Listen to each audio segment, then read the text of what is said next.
नमस्कार दोस्तों, गुच्छा कहानियों का लेकर एक बार फिर से मैं आपकी दोस्त रेखा हाजिर हूँ। तो कहिए कैसे हैं आप दोस्तों। अगर अभी तक आपने हमारे चैनल को सब्सक्राइब नहीं किया है तो जल्दी से कर लीजिए, क्योंकि एक से बढ़कर एक कहानियाँ अभी कतार में हैं, जिन्हें हम आप तक पहुँचाएंगे और आप बस अपने कामों के साथ साथ इन कहानियों को आराम से सुनते रहिए। और हाँ, अगर आपको हमारी कहानियाँ पसंद आती हैं तो उन्हें अपने दोस्तों के साथ शेयर करना, लाइक करना और कमेंट करना बिल्कुल मत भूलिएगा।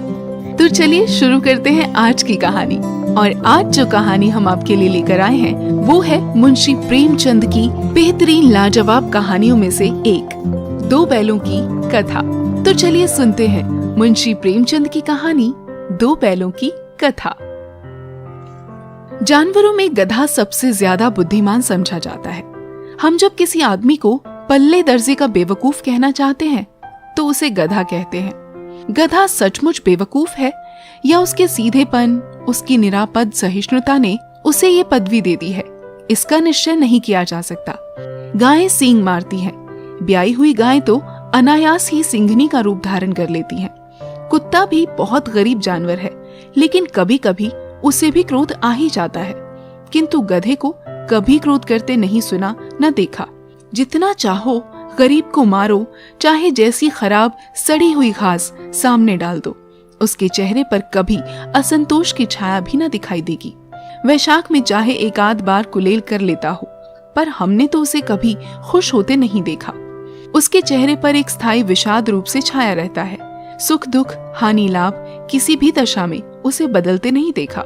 ऋषियों मुनियों के जितने गुण हैं वो सभी उसमें पराकाष्ठा को पहुंच गए हैं, पर आदमी उसे बेवकूफ कहता है। सद्गुणों का इतना अनादर कहीं नहीं देखा। कदाचित सीधापन संसार के लिए उपयुक्त नहीं है। देखिए ना, भारतवासियों की अफ्रीका में क्या दुर्दशा हो रही है। क्यों अमेरिका में उन्हें घुसने नहीं दिया जाता। बेचारे शराब नहीं पीते, 4 पैसे कुछ समय के लिए बचा कर रखते हैं, जी तोड़कर काम करते हैं, किसी से लड़ाई झगड़ा नहीं करते, 4 बातें सुनकर गम खा जाते हैं, फिर भी बदनाम है। कहा जाता है वे जीवन के आदर्श को नीचा करते हैं। अगर वे भी ईंट का जवाब पत्थर से देना सीख जाते तो शायद सभ्य कहलाने लगते। जापान की मिसाल सामने है। एक ही विजय ने उसे संसार की सभ्य जातियों में गण्य बना दिया। लेकिन गधे का एक छोटा भाई और भी है जो उससे कम ही गधा है, और वो है बैल। जिस अर्थ में हम गधा का प्रयोग करते हैं, कुछ उसी से मिलते जुलते अर्थ में बछिया के ताऊ का भी प्रयोग करते हैं। कुछ लोग बैल को शायद बेवकूफों में सर्वश्रेष्ठ कहेंगे, मगर हमारा विचार ऐसा नहीं है। बैल कभी कभी मारता भी है, कभी कभी अड़ियल बैल भी देखने में आता है, और भी कई रीतियों से अपना असंतोष प्रकट कर देता है। अतएव उसका स्थान गधे से नीचा है। झुरी काची के दोनों बैलों के नाम थे हीरा और मोती। दोनों पछाई जाति के थे, देखने में सुंदर, काम में चौकस, डील में ऊंचे। बहुत दिनों साथ रहते रहते दोनों में भाईचारा हो गया था। दोनों आमने सामने या आसपास बैठे हुए एक दूसरे से मूक भाषा में विचार विनिमय करते थे। एक दूसरे के मन की बात कैसे समझ जाता था हम नहीं कह सकते। अवश्य ही उनमें कोई ऐसी गुप्त शक्ति थी जिससे जीवों में श्रेष्ठता का दावा करने वाला मनुष्य वंचित है। दोनों एक दूसरे को चाट कर और सूंघ कर अपना प्रेम प्रकट करते। कभी कभी दोनों सींग भी मिला लिया करते थे। विग्रह के नाते से नहीं, केवल विनोद के भाव से, आत्मीयता के भाव से। जैसे दोस्तों में घनिष्ठता होते ही धोल धप्पा होने लगता है, इसके बिना दोस्ती कुछ फुसफुसी, कुछ हल्की सी रहती है, जिस पर ज्यादा विश्वास नहीं किया जा सकता। जिस वक्त ये दोनों बैल हल या गाड़ी में जोत दिए जाते और गर्दन हिला हिला कर चलते, उस वक्त हर एक की यही चेष्टा होती थी कि ज्यादा से ज्यादा बोझ मेरी ही गर्दन पर रहे। दिन भर के बाद दोपहर या संध्या को दोनों खुलते तो एक दूसरे को चाट चूट कर अपनी थकान मिटा लिया करते। नांद में खली भूसा पड़ जाने के बाद दोनों साथ उठते, साथ नांद में मुंह डालते और साथ ही बैठते थे। एक मुंह हटा लेता तो दूसरा भी हटा लेता था। संयोग की बात, झुरी ने एक बार गोई को ससुराल भेज दिया। बैलों को क्या मालूम वो क्यों भेजे जा रहे हैं। समझे मालिक ने हमें बेच दिया। अपना यूं बेचा जाना उन्हें अच्छा लगा या बुरा, कौन जाने। पर झुरी के साले गया को घर तक गोई ले जाने में दांतों पसीना आ गया।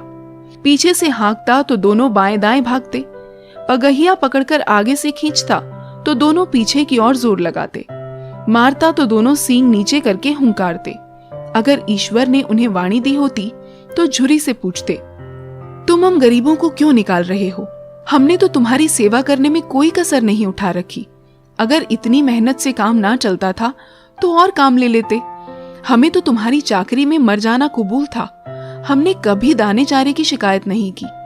तुमने जो कुछ खिलाया वो सिर झुकाकर खा लिया। फिर तुमने हमें इस जालिम के हाथ क्यों बेच दिया? संध्या समय दोनों बैल अपने नए स्थान पर पहुंचे। दिन भर के भूखे थे, लेकिन जब नांद में लगाए गए तो एक ने भी उसमें मुंह न डाला। दिल भारी हो रहा था। जिसे उन्होंने अपना घर समझ रखा था वो आज उनसे छूट गया था। ये नया घर, नया गांव, नए आदमी उन्हें बेगानों से लगते थे। दोनों ने अपनी मूक भाषा में सलाह की, एक दूसरे को कनखियों से देखा और लेट गए। जब गांव में सोता पड़ गया तो दोनों ने जोर मारकर पगहे तुड़ा डाले और घर की तरफ चले। पगहे बड़े मजबूत थे, अनुमान न हो सकता था कि कोई बैल उन्हें तोड़ सकेगा। पर इन दोनों में इस समय दूनी शक्ति आ गई थी। एक एक झटके में रस्सियां टूट गई। झुरी प्रातःकाल सोकर उठा तो देखा कि दोनों बैल चरनी पर खड़े हैं। दोनों की गर्दनों में आधा आधा गराव लटक रहा है। घुटने तक पांव कीचड़ से भरे हैं और दोनों की आंखों में विद्रोह में स्नेह झलक रहा है। झुरी बैलों को देखकर स्नेह से गदगद हो गया। दौड़कर उन्हें गले लगा लिया। प्रेमालिंगन और चुंबन का वह दृश्य बड़ा ही मनोहर था। घर और गांव के लड़के जमा हो गए और तालियां बजा बजा कर उनका स्वागत करने लगे। गांव के इतिहास में ये घटना अभूतपूर्व न होने पर भी महत्वपूर्ण थी। बाल सभा ने निश्चय किया, दोनों पशुवीरों को अभिनंदन पत्र देना चाहिए। कोई अपने घर से रोटियां लाया, कोई गुड़, कोई चोकर, कोई भूसी। एक बालक ने कहा, ऐसे बैल किसी के पास न होंगे। दूसरे ने समर्थन किया, इतनी दूर से दोनों अकेले चले आए। तीसरा बोला, बैल नहीं है वे, उस जन्म के आदमी हैं। इसका प्रतिवाद करने का किसी को साहस ना हुआ। झुरी की स्त्री ने बैलों को द्वार पर देखा तो जल उठी। बोली, कैसे नमक हराम बैल हैं कि एक दिन वहां काम ना किया, भाग खड़े हुए। झुरी अपने बैलों पर ये आक्षेप ना सुन सका। नमक हराम क्यों है? चारा दाना ना दिया होगा तो क्या करते? स्त्री ने रौब के साथ कहा, बस तुम ही तो बैलों को खिलाना जानते हो, और तो सभी पानी पिला पिला कर रखते हैं। झुरी ने चिढ़ाया, चारा मिलता तो क्यों भागते? स्त्री चिड़ी, भागे इसलिए कि वे लोग तुम जैसे बुद्धुओं की तरह बैलों को सहलाते नहीं, खिलाते हैं तो रगड़कर जोतते भी हैं। ये दोनों ठहरे कामचोर, भाग निकले। अब देखूं कहां से खली और चौकर मिलता है। सूखे भूसे के सिवा कुछ न दूंगी, खाए चाहे मरे। वही हुआ। मजूर की कड़ी ताकीद कर दी गई कि बैलों को खाली सूखा भूसा दिया जाए। बैलों ने नाद में मुंह डाला तो फीका फीका, ना कोई चिकनाहट ना कोई रस, क्या खाएं? आशा भरी आंखों से द्वार की ओर ताकने लगे। झुरी ने मजूर से कहा, थोड़ी सी खली क्यों नहीं डाल देता बे? मालकिन मुझे मार ही डालेंगी। चुरा कर डाला। ना दादा, पीछे से तुम भी उन्हीं की सी कहोगे। दूसरे दिन झुरी का साला फिर आया और बैलों को ले चला। अब की उसने दोनों को गाड़ी में जोता। 2-4 बार मोती ने गाड़ी को सड़क की खाई में गिराना चाहा, पर हीरा ने संभाल लिया। वो ज्यादा सहनशील था। संध्या समय घर पहुंचकर उसने दोनों को मोटी रस्सियों से बांधा और कल की शरारत का मजा चखाया। फिर वही सूखा भूसा डाल दिया। अपने दोनों बैलों को खली चूनी सब कुछ दी। दोनों बैलों का ऐसा अपमान कभी ना हुआ था। झुरी उन्हें फूल की छड़ी से भी ना छूता था। उसकी टिटकार पर दोनों उड़ने लगते थे। यहाँ मार पड़ी, आहत सम्मान की व्यथा तो थी ही, उस पर मिला सूखा भूसा। नांद की तरफ आंखें तक न उठाई। दूसरे दिन गया ने बैलों को हल में जोता, पर इन दोनों ने जैसे पांव ना उठाने की कसम खा ली थी। वो मारते मारते थक गया, पर दोनों ने पांव ना उठाया। एक बार जब उस निर्दयी ने हीरा की नाक पर खूब डंडे जमाए तो मोती का गुस्सा काबू के बाहर हो गया। हल लेकर भागा। हल, रस्सी, जुआ, जोत सब टूट टाट कर बराबर हो गया। गले में बड़ी बड़ी रस्सियां ना होती तो दोनों पकड़ाई में ना आते। हीरा ने मूक भाषा में कहा, भागना व्यर्थ है। मोती ने उत्तर दिया, तुम्हारी तो इसने जान ही ले ली थी, अब की बड़ी मार पड़ेगी। पड़ने दो, बैल का जन्म लिया है तो मार से कहां तक बचेंगे। गया 2 आदमियों के साथ दौड़ा आ रहा है, दोनों के हाथों में लाठियां हैं। मोती बोला, कहो तो दिखा दूं कुछ मजा मैं भी, लाठी लेकर आ रहा है। हीरा ने समझाया, नहीं भाई, खड़े हो जाओ, मुझे मारेगा तो मैं भी 1-2 को गिरा दूंगा। नहीं, हमारी जाति का ये धर्म नहीं है। मोती दिल में ऐंठ कर रह गया। गया आ पहुंचा और दोनों को पकड़कर ले चला। कुशल हुई कि उसने इस वक्त मारपीट न की, नहीं तो मोती भी पलट पड़ता। उसके तेवर देखकर गया और उसके सहायक समझ गए कि इस वक्त टाल जाना ही मसलहत है। आज दोनों के सामने फिर वही सूखा भूसा लाया गया। दोनों चुपचाप खड़े रहे। घर के लोग भोजन करने लगे। उस वक्त छोटी सी लड़की 2 रोटियां लिए निकली और दोनों के मुंह में देकर चली गई। उस एक रोटी से इनकी भूख तो क्या शांत होती, पर दोनों के हृदय को मानो भोजन मिल गया। यहाँ भी किसी सज्जन का वास है। लड़की भैरों की थी, उसकी माँ मर चुकी थी। सौतेली माँ उसे मारती रहती थी, इसलिए इन बैलों से उसे एक प्रकार की आत्मीयता हो गई थी। दोनों दिन भर जोते जाते, डंडे खाते अड़ते, शाम को थान पर बांध दिए जाते और रात को वही बालिका उन्हें 2 रोटियां खिला जाती। प्रेम के इस प्रसाद की ये बरकत थी कि 2-2 गाल सूखा भूसा खाकर भी दोनों दुर्बल न होते थे, मगर दोनों की आंखों में रोम रोम में विद्रोह भरा था। एक दिन मोती ने मुख भाषा में कहा, अब तो नहीं सहा जाता हीरा, क्या करना चाहते हो? 1 आध को सींगों पर उठाकर फेंक दूंगा। लेकिन जानते हो, वो प्यारी लड़की जो हमें रोटियां खिलाती है, उसी की लड़की है जो इस घर का मालिक है। ये बेचारी अनाथ हो जाएगी तो मालकिन को ना फेंक दूं, वही तो उस लड़की को मारती है। लेकिन औरत जात पर सींग चलाना मना है, ये भूले जाते हो। तुम तो किसी तरह निकलने ही नहीं देते। बताओ, तुड़ाकर भाग चले? हाँ, ये मैं स्वीकार करता हूं, लेकिन इतनी मोटी रस्सी टूटेगी कैसे? इसका एक उपाय है, पहले रस्सी को थोड़ा सा चबा लो, फिर एक झटके में जाती है। रात को जब बालिका रोटियां खिलाकर चली गई, दोनों रस्सियां चबाने लगे, पर मोटी रस्सी मुंह में न आती थी। बेचारे बार बार जोर लगाकर रह जाते थे। सहसा घर का द्वार खुला और वो लड़की निकली। दोनों सिर झुकाकर उसका हाथ चाटने लगे। दोनों की पूंछें खड़ी हो गई। उसने उनके माथे सहलाए और बोली, खोल देती हूँ, चुपके से भाग जाओ, नहीं तो यहाँ लोग मार डालेंगे। आज घर में सलाह हो रही है कि इनकी नाकों में नाथ डाल दी जाए। उसने गराव खोल दिया, पर दोनों चुपचाप खड़े रहे। मोती ने अपनी भाषा में पूछा, अब चलते क्यों नहीं? हीरा ने कहा, चलें तो, लेकिन कल इस अनाथ पर आफत आएगी, सब इसी पर संदेह करेंगे। सहसा बालिका चिल्लाई, दोनों फूफा वाले बैल भागे जा रहे हैं। ओ दादा, दादा, दोनों बैल भागे जा रहे हैं, जल्दी दौड़ो। गया हड़बड़ाकर भीतर से निकला और बैलों को पकड़ने चला। वे दोनों भागे।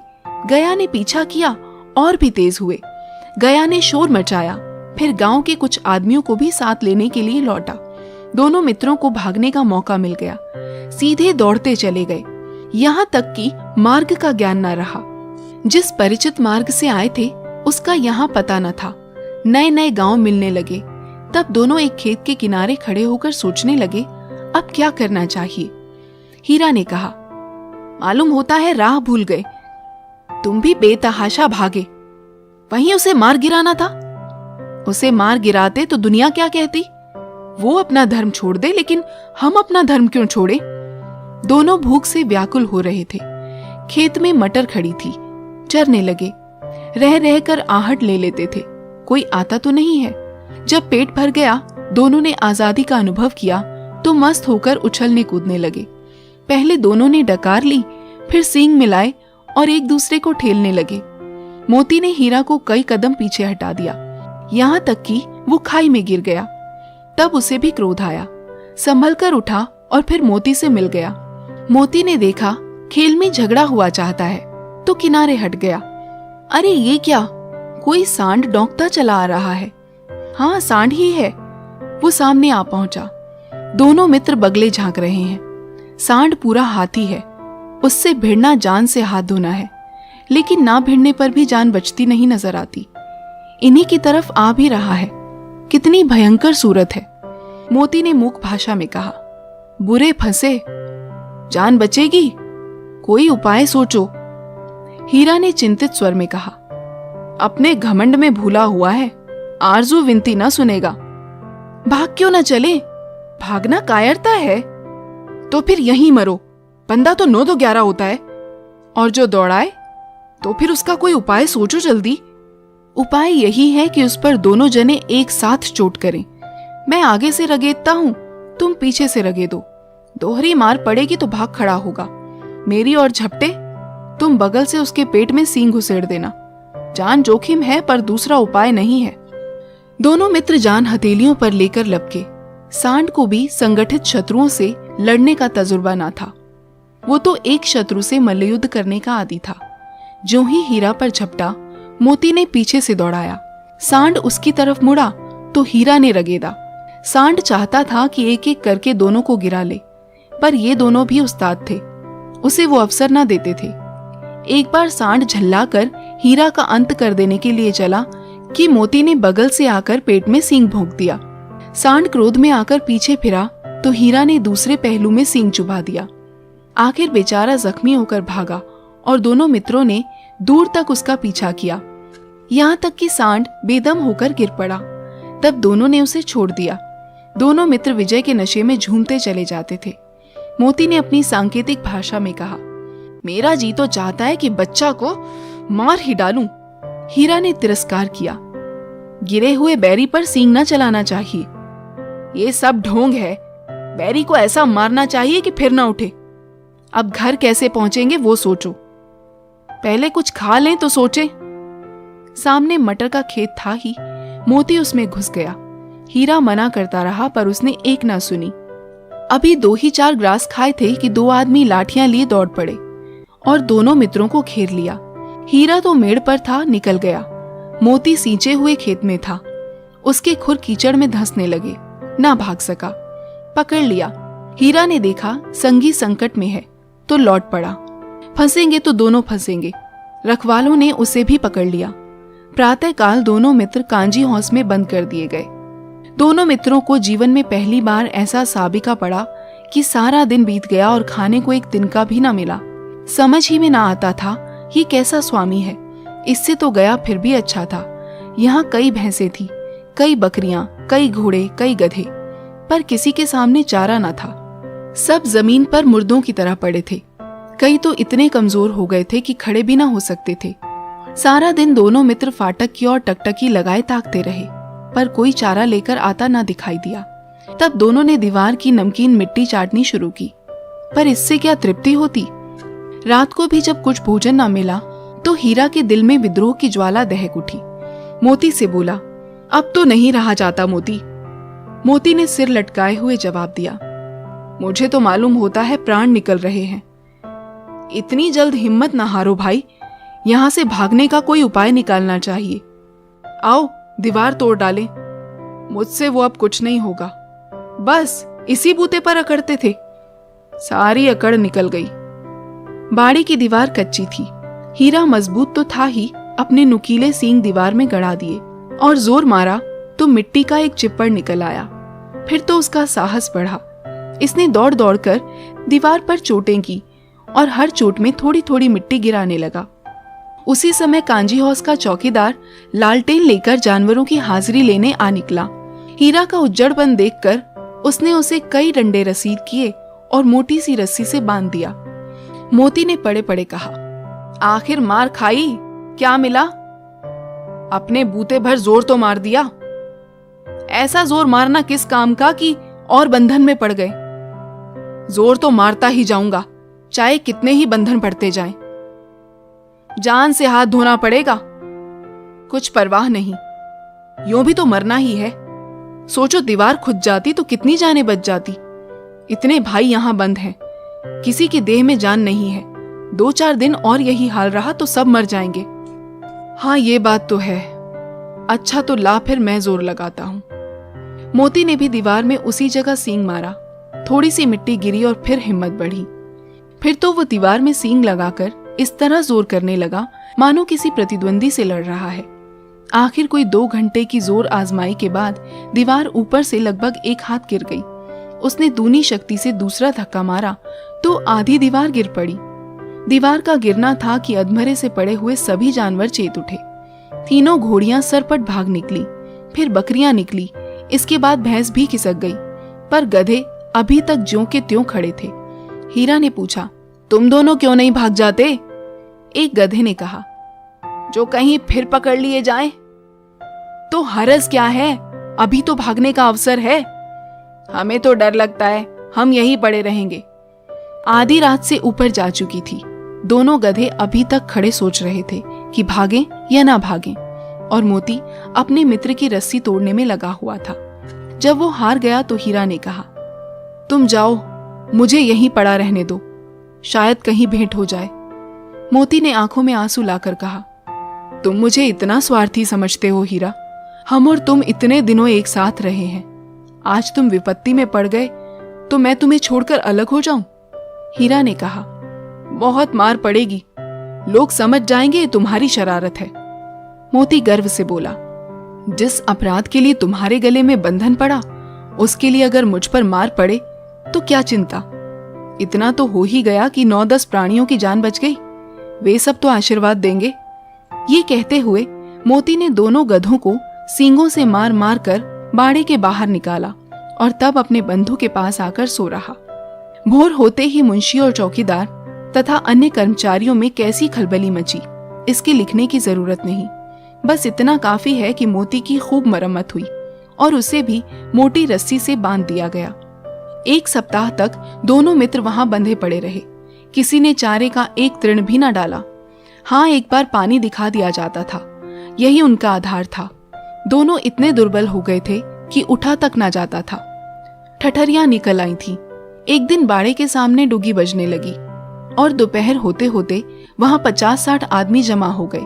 तब दोनों मित्र निकाले गए और उनकी देखभाल होने लगी। लोग आ आकर उनकी सूरत देखते और मन फीका करके चले जाते। ऐसे मृतक बैलों का कौन खरीदार होता? सहसा एक दड़ियल आदमी, जिसकी आंखें लाल थी और मुद्रा अत्यंत कठोर, आया और दोनों मित्रों के कूल्हों में उंगली गोदकर मुंशी जी से बातें करने लगा। उसका चेहरा देखकर अंतर्ज्ञान से दोनों मित्रों के दिल कांप उठे। वो कौन है और उन्हें क्यों टटोल रहा है, इस विषय में उन्हें कोई संदेह न हुआ। दोनों ने एक दूसरे को भीत नेत्रों से देखा और सिर झुका लिया। हीरा ने कहा, गया के घर से नाहक भागे, अब जान ना बचेगी। मोती ने अश्रद्धा के भाव से उत्तर दिया, कहते हैं भगवान सबके ऊपर दया करते हैं, उन्हें हमारे ऊपर क्यों दया नहीं आती? भगवान के लिए हमारा मरना जीना दोनों बराबर है। चलो अच्छा ही है, कुछ दिन उसके पास तो रहेंगे। एक बार भगवान ने उस लड़की के रूप में हमें बचाया था, क्या अब ना बचाएंगे? ये आदमी छुरी चलाएगा, देख लेना। तो क्या चिंता है, मांस, खाल, सींग, हड्डी सब किसी ना किसी काम आ जाएंगे। नीलाम हो जाने के बाद दोनों मित्र उस दड़ियाल के साथ चले। दोनों की बोटी बोटी कांप रही थी। बेचारे पांव तक न उठा सकते थे, पर भय के मारे गिरते पड़ते भागे जाते थे, क्योंकि वो जरा भी चाल धीमी हो जाने पर जोर से डंडा जमा देता था।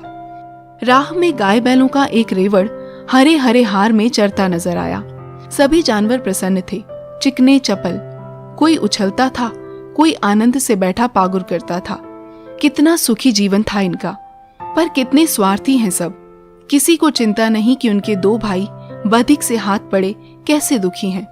सहसा दोनों को ऐसा मालूम हुआ कि ये परिचित राह है। हाँ, इसी रास्ते से गया उन्हें ले गया था। वही खेत, वही बाग, वही गांव मिलने लगे। प्रतिक्षण उनकी चाल तेज होने लगी। सारी थकान, सारी दुर्बलता गायब हो गई। आह, ये लो, अपना ही हार आ गया। इसी कुएं पर हम पुर चलाने आया करते थे, यही कुआं है। मोती ने कहा, हमारा घर नगीच आ गया। हीरा बोला, भगवान की दया है, मैं तो अब घर भागता हूं। ये जाने देगा? इसे मैं मार गिराता हूं। नहीं नहीं, दौड़कर थान पर चलो, वहां से हम आगे ना जाएंगे। दोनों उन्मत्त होकर बछड़ों की भांति कुलेले करते हुए घर की ओर दौड़े। वो हमारा थान है, दोनों दौड़कर अपने थान पर आए और खड़े हो गए। दड़ियल भी पीछे पीछे दौड़ा चला आता था। झुरी द्वार पर बैठा धूप खा रहा था। बैलों को देखते ही दौड़ा और उन्हें बारी बारी से गले लगाने लगा। मित्रों की आंखों से आनंद के आंसू बहने लगे। एक झुरी का हाथ चाट रहा था। दड़ियल ने जाकर बैलों की रस्सियां पकड़ ली। झुरी ने कहा, मेरे बैल हैं। तुम्हारे बैल कैसे? मैं मवेशी खाने से नीलाम लिए आता हूं। मैं तो समझता हूं चुराए लिए आते हो। चुपके से चले जाओ। मेरे बैल हैं, मैं बेचूंगा तो बिकेंगे। किसी को मेरे बैल नीलाम करने का क्या अख्तियार है? जाकर थाने में रपट कर दूंगा। मेरे बैल हैं, इसका सबूत यह है कि मेरे द्वार पर खड़े हैं। दड़ियाल झल्लाकर बैलों को जबरदस्ती पकड़ ले जाने के लिए बढ़ा। उसी वक्त मोती ने सींग चलाया। दड़ियल पीछे हटा। मोती ने पीछा किया। दड़ियल भागा। मोती पीछे दौड़ा। गांव के बाहर निकल जाने पर वो रुका, पर खड़ा दड़ियल का रास्ता देख रहा था। दड़ियल दूर खड़ा धमकियां दे रहा था, गालियां निकाल रहा था, पत्थर फेंक रहा था और मोती विजय शूर की भांति उसका रास्ता रोके खड़ा था। गांव के लोग ये तमाशा देखते थे और हंसते थे। जब दड़ियल हार कर चला गया तो मोती अकड़ता हुआ लौटा। हीरा ने कहा, मैं डर रहा था कि कहीं तुम गुस्से में आकर मार न बैठो। अगर वो मुझे पकड़ता तो मैं बेमारे ना छोड़ता। आएगा तो दूर ही से खबर लूंगा, देखूं कैसे ले जाता है। जो गोली मरवा दे, मर जाऊंगा पर उसके काम तो ना आऊंगा। हमारी जान को कोई जान नहीं समझता, इसलिए कि हम सीधे हैं। जरा देर में नांदों में खली, भूसा, चोकर और दाना भर दिया गया और दोनों मित्र खाने लगे। झूरी खड़ा दोनों को सहला रहा था और 20 लड़के तमाशा देख रहे थे। सारे गांव में उत्साह सा मालूम होता था। उसी समय मालकिन ने आकर दोनों के माथे चूम लिए। दोस्तों, आप सुन रहे थे मुंशी प्रेमचंद की कहानी दो बैलों की कथा। उम्मीद है आपको ये कहानी बेहद पसंद आई होगी। आप अपना प्यार और अपने सुझाव हमें कमेंट में लिखना बिल्कुल मत भूलिएगा। और हाँ, अगर आपको ये कहानी पसंद आई तो अपने दोस्तों के साथ इसे शेयर जरूर करिएगा। और आपने हमारा चैनल तो सब्सक्राइब कर ही लिया है, तो अगली बार एक और नई कहानी के साथ हम फिर से मिलेंगे आपसे। तब तक के लिए जुड़े रहिए गुच्छा के साथ, सुनते रहिए ढेर सारी नायाब कहानियाँ। अभी दीजिए रेखा को इजाजत, फिर से मिलूंगी अगली बार एक और नई कहानी के साथ। Bye bye.